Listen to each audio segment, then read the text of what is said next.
This is gonna be my tier list. I think, yeah, for low elo, for platinum below, this is what I think is right. If you're below platinum, I think this tier list is very accurate because these are the champions in A tier. Like left to right doesn't matter, by the way. It's accurate because these are the champs that's just simply strong in team fights, make a simple pick, or they're very strong 1v1 and people will fight you. Which is why these champs are just, you know, good. Because in the end, in low elo, it's about just being able to fight. And even if you're out of position, you're gonna be fine. And usually these champs on S tier allow that, and they're very strong in team fighting. And on A tier, basically, you have all the champs that are a bit bruiser-ish, a bit tanky, that can skirmish, and essentially, they're like pretty decent at team fighting as well, right? So all of the A plus champs are champs that are pretty solid at fighting and have okay scaling. I think maybe Pentin, I'll put it on A, because I feel like this champ doesn't scale as well as others, in fights at least. You can see that most A plus champs are just champs that are like, if people don't know what your champion does, you can actually make some magic happen. And a lot of people in A plus are usually fighting you. As for the A champs, these are the champs that are pretty solid. Darius did get a nerf, and I would say that it's not as good compared to before, because they actually nerfed a lot of Clear. But I would still say this is one of those champs where people just fight you get 5 stacks, and you can get a reset, you know? So if you look at the patch notes, right, you can see that, well, the Darius got nerfed, the Xin Zhao got a small buff as well here, which is pretty good. I think Xin Zhao was already pretty strong. Lilia got a bit buff, but in low elos, still not as good, but it's decent though. Kha'Zix got a really big buff. I would say Kha'Zix pretty solid. Jarvan got a small buff as well, and as for champs that got nerfed, like I said, Darius and Yorick got nerfed. And essentially, Gwen got a little bit, I would say, it was a nerf, because you can see the health got increased, but the health got decreased. The passive damage got essentially decreased a little bit, not too much. But the passive monster cap, it got nerfed as well. And the Q snip damage did get slightly increased, it seems. It's a pretty even nerf. I would still say that the Gwen's actually pretty strong. But essentially, as you can see with this tier list, I would even maybe put the Gwen A plus tier. Regardless of the nerfs, if Gwen presses W and people run into you, it's still very, very strong. So I would still give Gwen an A plus tier, for sure. As long as you are able to like play these champs in lower elos, most of the times it's like you're always going to be decent. Because people don't know what this champ does, and it's not going to be fun for any team if you play it well. And why is these champs B tier? B tier are the champs that are a bit squishier or just don't teamfight as well, or if you're out of position, you instantly die. Which is why Zyra, Brand, Kindred, Talia, all of these champs are a bit harder to position in lower elo, and people usually die. So if you look at the win rate, right, in lower elo, let's just check gold, right? You can see that in the top 10 is probably like champs that are a bit beefy, / good fighters. And then as for like when you go lower, you can see the champs that are like require a bit more positioning, / don't scale as well, they become worse. That's why I would say that most mages are in lower elo not recommended, like nearly C tier. And as for C tier, these are champs that require you to like know the limits of your champions.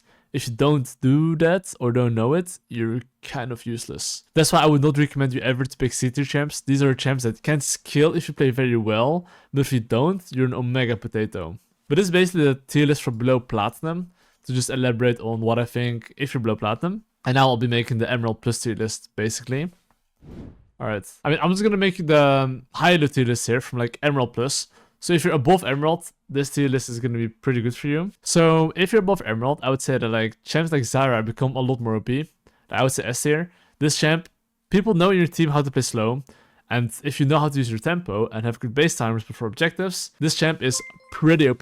Amumu falls S tier in platinum below, but in high elo it's not as OP. It's strong in the right situations. I would say it's still A+, but not S+.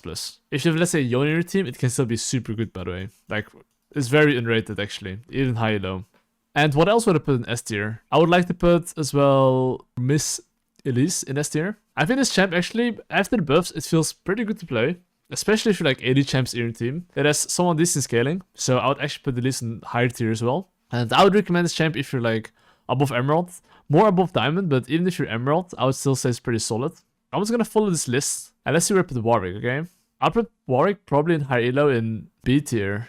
This champ gets kited way too easily, and people aren't as stupid to die to free ganks, and in teamfights you will get kited. So that's why I put it on B tier. People know what this champion does, and it's very easy to play against. And as for Nocturne, I think Nocturne, even in high elo, if you play against immobile champions, I would still say that it gets solid A or A+. However, I think since more often than not, there's always going to be dashes in high elo, I'll put an A tier. But this is very draft dependent, right? I would say Amumu would never be A+, if, you know, your draft is just bad. If you have like, let's say AP mid lane with Amumu, not it, okay? Alright, so where would I put Gwen in the tier list? In high elo. I think Gwen in high elo usually is pretty solid. You just have to farm, and if you farm and you get items, you're pretty chilling. And especially if your laners aren't dying too often. I would put it actually on A+. I think this champ's pretty underrated. Not many people are playing her, but I can promise you that this champ is solid. And as for Trundle, I think it's like Warwick, right? It's just, I think not it. I think I'll put a C tier. The clear is too bad. You can do some cheese gangs, but if your cheese gangs don't work out in full clear, you're gonna get outskilled in a game by a lot of champions. Yeah, I would say this is not as good, right? Because the clear as well becomes pretty potato after a while. Xin Zhao actually got buffed. So because Xin Zhao got buffed, right, by few damage and the champ already was solid, I would give it definitely an A+. Because this champ, I would say that it provides a lot of frontline and team fights, and it's actually the damage is pretty decent. Mordekaiser, Mordekaiser is very niche. But I would say Mordekaiser in the right situations can be A, but you don't just pick it randomly. I would pick this against champs like Wukong, against Viego, against even Xin Zhao, right? Against champs that are melee-ish. I would say it's quite good. Volibear, I would say solid A as well. This is an okay champion, but I wouldn't say it's a hard 1v9 champs. Like, the champs in A are like, they wouldn't hard 1v9, but the champs A+ can definitely hard 1v9. And S can like take over the games, you know? As for Darius, like Darius did get nerfed from 200 passive bleed to 3 times to 2x. So the clear basically got like a bit gutted, but I would still say that when a champ is like low-key S tier, it should still be quite strong, but I think the strongest part of this champ was the clear actually, like the insane tempo. But even if something from S tier, if it gets nerfed, it's usually still like A+. This is what I think was going to happen, that Darius will still be strong, but it won't be S inflated. So I'll put it on A+, even high-low. And as for Diana, I think that Diana, especially Bruiser build, is actually not bad. So the Liandry into Riftmaker, I'll put it an A+. Because I feel like on this champion, if you get a bit ahead, it's actually quite obnoxious. I've played against it several times and it becomes kind of unkillable and low-key one-shots you. So A+. Briar, B tier, buddy. Sadly, not it. I think this gets kited very easy. Like usually all the S+ and A tier from the melee champions get put into BC in higher elos. Because people know what the champs do and you get kind of kited easily, you know? As for Master Yi, I mean, I haven't seen that many Master Yi champions in Solo queue in general, but I feel like every single time playing as a champion, it's just a bit underwhelming. To me, it doesn't seem like it does much, but in the right drafts, especially if Master Yi is playing as champs that don't have CC, it can be quite good. That's why I put it in A tier, but in right situations, it can easily be A+, but if you just pick it, it's just A tier. But I wouldn't be like, whoa, you know, this champ is gonna take over the game. Unless it's playing against some Nami or some shit, you know? Anyway, Mundo, I actually think Mundo is a bit underrated. I think Mundo, if playing against champs like Jhin, just champs that don't have that much DPS, right? I think this champ is very, very good. I'll put it like on A+. However, if you play against champs like Zeri, Victor, it's not as good because you're actually gonna get popped. But if you pick it in the right situations, you're chilling. As for Udyr, where will I put Udyr? I think Udyr is just A tier. But they nerfed the ult on Udyr, this champ became a bit worse, and you can now still use like your empowered Q. However, I would say that Udyr nowadays, even if you farm, you don't really like that strong, you're just like very solid. But I don't feel like this champ is like 1v9ing, you know? It's just solid. It's pretty easy to play against, you know? And as for the next champ, Fiddlesticks. Fiddlesticks as a counter pick is like S tier. However, with like AD champions, I'll still say it's like an A+. But you need like champs like Yo and Tristana mid lane, otherwise it's just not that good. And in general, I'll put it like A, you know? But I would say in the right drafts, A+ easily, because if enemy team doesn't go cleanse, you can 1v9. As for Zac, no, I'm telling you guys, Zac is actually A+. This champ is, I wouldn't say hidden OP, because people know it's OP, but if you just farm, don't really do random stuff, this is probably one of the best tanks you can play, as frontline as well, with utility and damage. It's just very solid. Ideally as well, match with like AD mid laner to have strong 2v2 skirmishing is good, but you can pair it with like mages as well. Shyvana A tier, I feel like this champ just doesn't do much in early game. However, once it gets like some items, it can be quite strong, but I think just that early game is really AFK. But it's A tier. Wukong, okay, Wukong, it did get nerfed a bit, but in my opinion, this champ is still A+. In solo queue, if it's too much of a fiesta, I would say it's like A tier, but if you feel like the games are a bit slow, and you're not playing a champ like Zara, because Zara really fucks Wukong, and you just farm for teamfights, this champ is easily A+. However, if there's like a fiesta, and I don't know, enemies like assassins, you need to be fast everywhere on the map, laners are perm fighting, it's A tier. However, I would say in the higher you go, the stronger Wukong is. That's what I would say. In Emerald, maybe Wukong A tier, okay? But Diamond Plus, A+. Nunu, A tier. I don't think this champ's A+. I think it's A. It's solid, but not like really OP. Just throws a snowball. It's alright, you know? As for Jarvan, Jarvan is a champ that I think is pretty solid, especially if you play against like immobile champions. I think it's quite good. But I would say that against mobile champs, not as good. Against immobile, A+, and the champ actually got buffed by the way. The champ got slightly buffed, it got actually 10 damage on Q, which is huge, and 5% AD damage. I might just put it on A+, actually. I would say the champ's pretty solid. Alright, where do I put Rammus? Ramuski, I would probably put on... I wouldn't put on B tier. Honestly, I think Rammus actually A tier. Like, Rammus, if you play against 2 or 3 AD champs, especially on hit, Rammus actually not bad. But this is just such an NPC champion, you know? But it's pretty solid team fighting, but it does things worse than Amumu and Zek would do, you know? So yeah, why would you play Rammus when you can play Zek or Amumu? It's just pointless, right? Hecarim, honestly. Hecarim is like A- if you like. I feel like Hecarim, ironically, is pretty strong, but in some drafts, not really. But I think if like a Hecarim OTP or very good Hecarim, I think it's actually A+. But the average Joe would be on A tier. But I'm just gonna put it as if like you're somewhat decent on the champion. I would put it on A+. But this Hecarim is very draft dependent. If you play against squishies and not against bruisers, you're actually A+. But like, if you play against tanker champs, it's like A tier, you know? But I'll put A+. Where would I put Vi? I would say Vi is actually pretty solid, but I feel like it lacks a bit of carry potential. It feels like just alright, you know what I mean? It's like very solid. I think I'd rather play like Wukong or like Xin Zhao even over Vi, you know? So I would say put Vi A tier. Kayn, The lower elo it is, Kayn's better, the higher it gets worse. But I'll put it A tier. It's kind of like just whatever. It's like alright, you know? Poppy is used more as like a counter pick. It's like good against like Jarvan, good against like, let's say, Wukong, right? Champs want to go in and commit, or Xin Zhao, and peel back for your team. However, I wouldn't pick this champion against a champ like, you know, Zyra. It's just FF angle. So it's a bit situational, but A tier. Yorick did get nerfed, and I don't think it's... I think the champ's actually solid, but I've yet to see a good Yorick where I'm like, damn, this champ is pretty strong. It's really easy to play against, you know? So that's why I put it on B tier. Olaf, I think Olaf's actually A tier. You don't see much Olaf lately in general in higher elos, but I do think when this champ is being played, it's actually pretty solid, and people underestimate how strong this champion actually can be. Lilia, well, it could be biased here, guys, but Lilia did get a buff, and in my opinion, Lilia, if you play it, I think it's pretty solid. I think it's at least A+ easily, because you can play Lilia against like Elise and Zyra, and against any of these A+ champs easily. So I'll put it A+ easily, but the problem is that people don't know how to play it properly, but it's easily A+, especially after the buffs.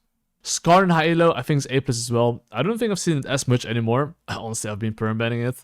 But this champ is still very solid if you want a good frontline. It still has very good utility. And in low elo, I would not recommend Skarner, but in high elo, people know tempo, people know how to play with him, so I would say A+. Sejuani B, it's just lacks carry potential. You need very specific champs like Yone or Nekton, but, you know, wouldn't recommend. Rek'Sai B is just... yeah, became kind of dog shit, I feel like. I feel like this champ, every single other champ does things better than Rek'Sai. So I would not recommend to play this champ high-low. As for Viego, I'll be honest, as the Viego nerfs, I feel like this champ feels a bit worse. It's literally like A-, but I would still put it on A+, simply because the champ has like really good ganks and good tempo.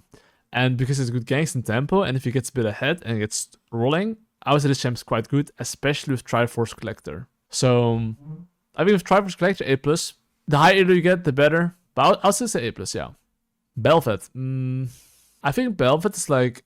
it's alright, but I feel like it's not as good as Viego though. I feel like Bel'Veth is some champ up at A tier, because it does rely a bit on your form. And the consistency compared to Viego is like worse. And especially if your team is losing and you cannot take objectives, you get actually more influenced by that. So in a way, Bel'Veth can legit be A+ tier if you get ahead and you're winning, but what if you're not winning? Then it's kind of ass, you know? So I would say A. But this can be easily like so obnoxious if you're ahead and it's A+, but let's say games you're even or slightly behind, it's a lot harder to play this champion. You need to make not too many mistakes. As for Pentin, I think Pentin's actually pretty solid. The Darius hype came, but this champ I would say is A+, because it does jump in teamfight, it's pretty decent clear, solid skirmishing, and usually if your carries are human, I think that it's A+, it's solid. Kha'Zix did get buffed. Kha'Zix got basically on passive buff and on 10% bonus AD buff, and E buff of 20%. Those buffs are pretty good. I've played an unranked 2 challenger in Kha'Zix as well, and I could tell this champ was good, but in some drafts it's kind of hard to play, right? But I think with those buffs, especially the passive buffs with Ult Evolve, it's not too shabby. I'll put it A tier. I would not say A+. I would say A tier. It's solid, but not like the other champions. Jax. Where would I put Jax? I think Jax is A tier. I would not put a B tier. I think A tier because it's simply very good against a lot of on-hit. And it's just solid. But the clear is a bit slow, but the scaling's alright, you know? So I'll put an A tier. Kindred Emerald. I think Kindred's like A+ tier for sure. I think even if you check like the win rate, right, of like high ELO plus, Kindred in general is always like high. It's like pretty high simply because this champion is like, it's good against front, it's like good front to back, solid team fighting, solid skirmishing, people have decent spacing, so I'll put it like A+. I wouldn't put it S tier. I do think out of all the AD champs, Kindred might be S tier maybe. Because Kindred is pretty good against most of these champs that are AD, you know? Actually, I guess almost everything actually. I'd actually put it in S tier. Yeah, I would actually say it's pretty solid Kindred, honestly. I actually really think Kindred's pretty strong. Yeah, I'll put S tier. Okay, let's see. Let's take a look. Evelyn. Ooh, Evelyn, goodbye, B tier. Even the buffs didn't save her. It's just dog shit. Since durability, Evelyn just has not been it. Brand. I think Brand actually is quite underrated, especially with the current meta. I think she's not being played at the moment a lot, since the Q mana got nerfed. However, in teamfights, with Raleigh and Leandra, it's still mega cracked. Like, I can tell you, this champ is still mega cracked. Ivern. Dude, I want to add like D tier, but like realistically, Ivern's actually A+. Because front to back, with hyper carries, with like a mini support, it's pretty solid. As for Talonsky, I think Talon's actually like, I'll put it A tier. I think Talon's solid, but it's still not as good as the A+ tier champs. As for Nico, I think A tier as well. People don't know how to play against Nico if you go like on the minion. People will get surprised more often than not if you know how to play this champion. Shaco, it's very niche, right? But I feel like Shaco's like, I'll say A tier. All the champs in A+ seem really annoying to play against, where Shaco's like, okay, it can be a bit annoying, but I don't feel like it's as strong as other champions. Because in teamfights, you just simply don't do as much. Whereas all the other champions in A+ can actually deal or do a lot in teamfights. Talia, I would say Talia's like A tier. I think it can be A+ in the right situations, but I think why would you not just play Zyra, you know? In high ELO. I think Echo personally is B tier. I think this champ is just ass in jungle, especially the higher ELO you get. It doesn't do much. It doesn't follow good on setup. It's a very niche champion as well to make it work. And as for Gragas, I'll put it like, I mean Gragas, okay, is like between B and A. I haven't seen this champ that often anymore, but I would say probably A tier. I think this champ hasn't been that bad, but I just haven't seen it enough. Maokai is like, Maokai solo queue specifically is like, it's actually okay. It's actually not that bad. And as for Zed, yeah, C tier. It's like very, this one's, okay, Kiana is C tier as well. Rengar, these champs are a bit niche, but I think if you're like a really good OTP, you can make it work. But for most people, I would say it's like A tier. I don't think it's that insane. Silos, C, would not recommend. Karthus, A+. I think Karthus is like really strong, especially above Emerald. But I don't think I'll put it S tier yet. But I feel like it's up there though. It's like A+ for S because this champ has like really good farm and pretty good scaling. And pretty good against most A+ champs. I wonder what the winner is Karthus. I feel like it's really strong. It's actually the highest winner at AP. And like if I just play against Karthus, this feels pretty obnoxious as well, so it does make sense. And the champ got kind of untouched in this new patch. And a lot of things got actually nerfed. Or some got slight buffs. I would actually put it S tier, I think. I think this champ is actually quite annoying. I'll be honest. So I'm actually gonna put it S tier, I think. And Karthus is pretty good against like even if they Kindred or Zyra or Elise, like Karthus is still really annoying, I think. Nidalee. I have done a Nidalee unranked to challenge. I would say it's A tier. I don't think it's A+. It's as well very draft dependent. And as for Graves, pretty draft dependent as well, but I would say A+ in the right situations, honestly. I think the right situation is good, but just not always, right? Can be good in some drafts. And Lee Sin. Honestly, I think Lee Sin is like A tier. Not because my Lee Sin is like, you know, A tier. It's just that I think this champ just doesn't do as much as the other champions in fights. You have to like play a lot better in a way, or do something more. You can't just like play normal. So yeah. So I think that would be kind of my tier list, you know, for like Emerald Plus. I hope you guys enjoyed the tier list. That's my tier list for like basically patch 25.6. Hope you guys know what to pick and abuse in solo queue right now. And get the bread. And peace.